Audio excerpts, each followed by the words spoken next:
I don't think you'll find another place like this anywhere in the world. These towers that shoot into the sky. In Patagonia, you have 5,000-foot faces rising straight out of the glacier, like rows of sharpened teeth. The climbing here is very technically challenging. No, I mean, you're talking about always climbing vertical granite. There's a lot of ice and mixed climbing, what we like to call alpine trickery. You get terrible weather there. You're so close to the Pacific. The storms come in off the ocean, they just slam into the mountains. So sudden and so ferocious. If you get caught in one of those storms, you're in big trouble. These crazy rime ice mushrooms form. It can become like a bombing range. That's right where we were, right where that came down. It's a very, very serious place that should not be taken lightly. Whoa! The first thing you see, even from hundreds of miles away as you're driving into town, is the Fitz Roy skyline.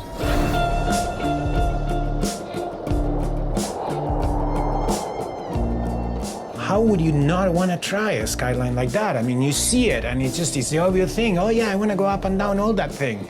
The full Fitz Traverse is the biggest project waiting to get done. 7 beautiful summits, all lined up in one straight ridge. We climb all of those peaks in one go. It's an objective that has been talked about for a long time. You know, who's gonna do it? Someone could think the people who are going to do that have got to be some grizzled alpinist. Wait, Tommy? You mean the rock climber? Oh no, Tommy's a lot more than a rock climber. I've been climbing my whole life, but I was kind of a fair weather rock climber. When I thought of Patagonia, I thought of burly dudes with big beards suffering in the mountains. But then I came down with my friend Topher and had just a mind-blowing trip. I knew that if he could handle the ice and the snow and the wind, that then if we could get him to the rock, that he would totally crush it. Once you get to the rock climbing, it's incredible. I mean, it was like nothing else I've experienced.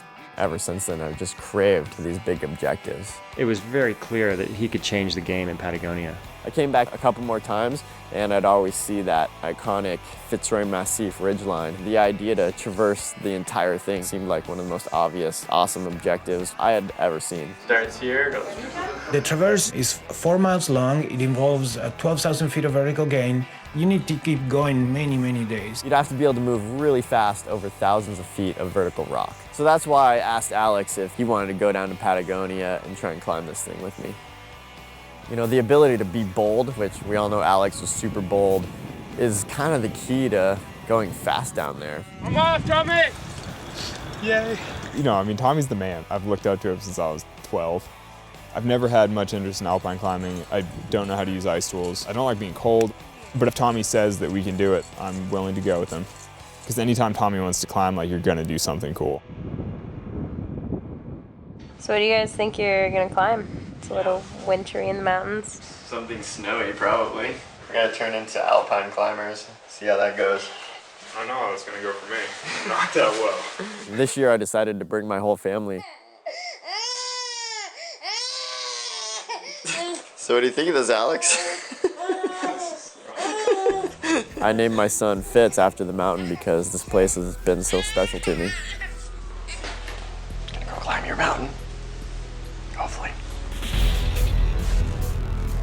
When this weather window showed up on the forecast, I learned that Rolando Garibaldi and Colin Haley were gonna try the Fitz Traverse as well. Rollo and Colin are like the gurus. They're the Patagonia experts. Rollo wrote the guidebook. I figured they had a way better chance than we had. Rollo and I tried the Fitz Traverse twice together. Both times we didn't get very far. I thought that Tommy and Alex had a good chance of pulling it off. This mountain's like kind of intense. And I definitely thought that Rollo and I had a good chance of pulling it off also. Obviously, all of us would have liked to pull it off first. I'm pretty stoked to race for the Fitz Roy range. Yeah, this is actually gonna be kind of classic. We felt like such Gumbies compared to Rollo and Colin. Some good snow conditions going on. We show up at the base. Alex had brought the wrong kind of crampon. Some crampons. His crampon was made to clip onto a mountain boot, and all we had were Gore-Tex tennis shoes. I wouldn't know the difference. It was gonna be really difficult, potentially a little dangerous, because there was a good chance his crampons were just gonna fall right off. We ran into Tommy and Alex at the start of the Fitz Traverse. We chatted with them for a few minutes and then started up. They started up a big snow gully. Being rock climbers, we did the steep technical rock climb, but we quickly realized that there was a lot of ice in the cracks. Alex is climbing with an ice tool clipped to his harness. We were just chopping ice out of all the cracks as we tried to climb them.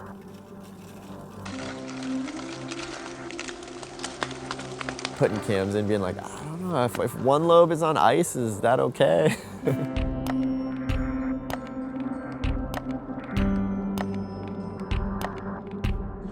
Oh yeah, Tommy.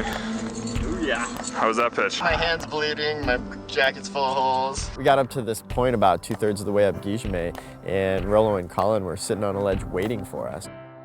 Rollo was feeling super sick, and that was it for us. We had to go down. And we knew that Alex had these crampons that really weren't going to work, and they were just going to try anyways.